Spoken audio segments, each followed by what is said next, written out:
Bismillahirrahmanirrahim. Assalamualaikum warahmatullahi wabarakatuh. Nama saya Muhammad Aiman bin Syarul Effendi, student ID 2020052007 Dumai. Pada hari ini, saya akan membentangkan tentang tugasan yang telah diberikan oleh Madam Hidayah kita dalam subjek Tourism, Cross Culture and Heritage. Tajuk yang telah saya pilih untuk tugasan ini adalah di Museum Kota Tinggi Johor. Sama-sama kita saksikan. Let's go! Assalamualaikum bang. Sorry ganggu. Saya daripada wartawan IIC. Kami sedang buat rakaman. Abang orang Johor kan?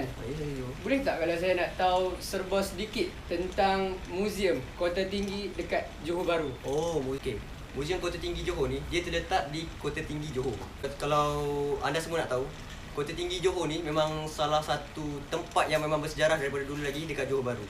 Kalau nak tahu pasal sejarah dekat Johor, bolehlah datang ke Kota Tinggi, bandaraya yang bersejarah.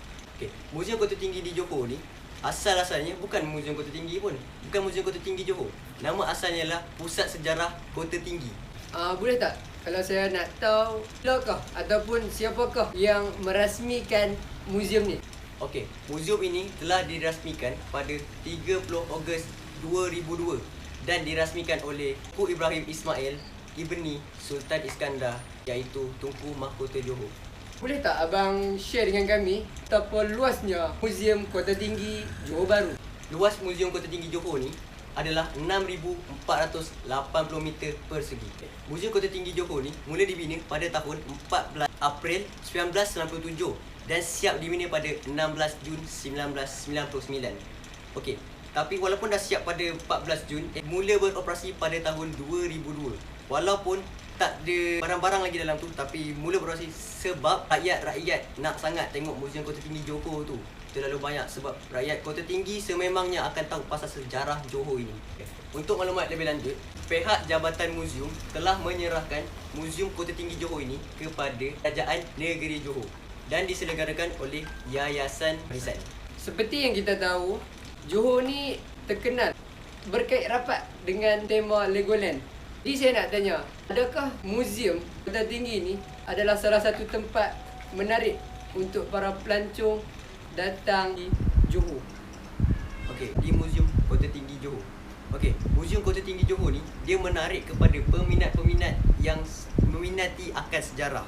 Seperti di museum-museum yang lain. Contohnya, Museum Perak. Museum Perak ada replika jet dan sebagainya. Jadi, kalau di Museum Kota Tinggi, apakah barang-barang yang terdapat di dalam museum itu?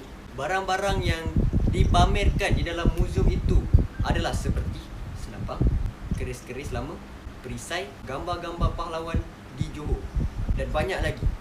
Kalau nak tahu lebih lanjut, boleh datang sendiri lihat apa yang dipamerkan di dalam Museum Kota Tinggi. Pelancong yang datang juga boleh melihat sendiri dengan menggunakan mata mereka sendiri dan juga dapat mempelajari sejarah-sejarah yang berada di Johor pada suatu masa dahulu. Seperti yang kita tahu, sejarah-sejarah di Malaysia ini banyak berkait dengan Kesultanan Melayu Melaka. Sejarah di Johor juga berkait rapat dengan sejarah di Melaka, iaitu Kesultanan Melayu Melaka. Selain itu juga, di dalam Museum Kota Tinggi Johor itu menceritakan tentang sejarah yang paling dikenali di Kota Tinggi Johor, iaitu adalah kisah Sultan Mahmud mangkat di Julang. Kisah Sultan Mahmud adalah kisah yang paling diingati dan terkenal di Kota Tinggi adalah kerana semasa perjalanan beliau ingin menuju ke masjid untuk menunaikan solat Jumaat, beliau ditikam oleh Laksamana Bentan semasa perjalanan itu. Sehingga menjadi satu sumpahan dan dikatakan bahawa keturunan Laksamana Bentan tidak boleh menjejakkan kaki di Kota Tinggi. Apabila keturunan Laksamana Bentan menjejakkan kaki di Kota Tinggi, mereka akan muntah darah. Kenapa tempat ini dijadikan tempat untuk pergi ketika musim cuti sekolah?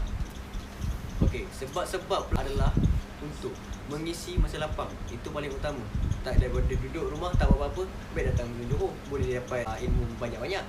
Terusnya adalah dapat mengeratkan hubungan baik antara keluarga dan dapat mempelajari bersama-sama keluarga tentang sejarah di Johor. Apakah kata-kata abang untuk menarik orang dekat luar sana untuk datang ke Johor? Okey, akhir kata daripada saya, museum ni tak kisahlah luar negara, dalam negara, tujuannya tetap sama, untuk mempelajari tentang sejarah.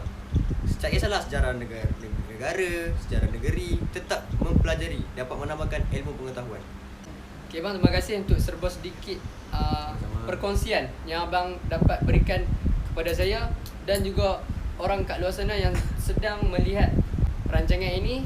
Jadi saya harap abang selalu sukses dalam kehidupan. InsyaAllah, amin. Okay, terima kasih bang. Okay, sama. Sorry ganggu. Tak ada masalah, terima kasih. I'm an icon, man. I'm a girl about a 10. I should fuck